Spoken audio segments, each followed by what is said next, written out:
Strategic and national level commands are using Milstar to provide enduring and survivable communication resources for the defense of North America. These endurable communication networks support the detection and reporting, command-level conferencing, and force direction or command and control circuits in the event of a national emergency. The nation's space-based sensors detect the launch of submarine and land-based ICBMs, as well as land-based space launches. Ground stations which support these space sensors, as well as other early warning sites and long-range radar sites, use special Milstar communication services to pass critical threat indication and warning information to Cheyenne Mountain's Missile Warning Center. Milstar voice and data communication networks provide the capability for sensor sites and Missile Warning Center personnel to confer and collaborate on detected events to ensure what has been transmitted is real. While receiving inputs from the sensor sites, the Missile Warning Center continually keeps the NORAD Command Center appraised of the unfolding situation via an internal operations communications loop.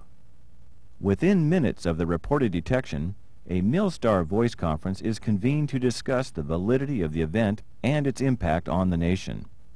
The conferences are designed to alert and inform command centers and senior authorities of threatening missile, air, or space events and convey the assessment of the appropriate sync. The conferences alert the National Command Authority, brief the situation, characterize the attack, and provide NCA guidance.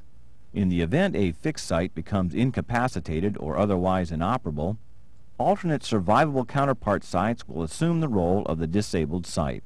Once the President has reached a decision, that decision is communicated through the Chairman Joint Chiefs of Staff to the executing forces via survivable mobile or airborne command centers, which direct the nuclear triad forces to respond. Force direction and emergency action messages are transmitted from battle staff command centers via multiple Milstar communication networks to ensure reliable communications with deployed strategic forces. EHF messages are received by all mobile and airborne command centers. These force direction and emergency action messages are also transmitted via a Milstar cross-banded service, converted from the EHF uplink to a UHF downlink, which are sent to all bomber and missile launch centers.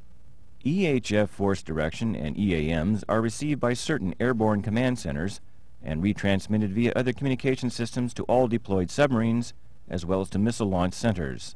After these force elements have completed their assigned tasks, they will use the Milstar report back circuits to inform their command elements of their status.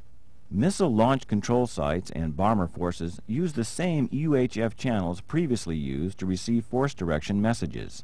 The satellite converts these uplinked UHF messages for downlink to the applicable command center.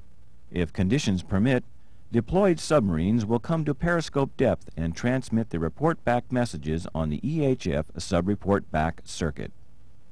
A new EHF terminal is being developed under contract for the Minuteman Launch Control Centers. When fielded, it will add EHF capability for reception of force direction and emergency action messages, as well as transmission of report back messages via the report back circuit. The integrated Milstar system provides essential survivable communication services to our nation's warfighters. It's the resource to have when the commander really needs to get through.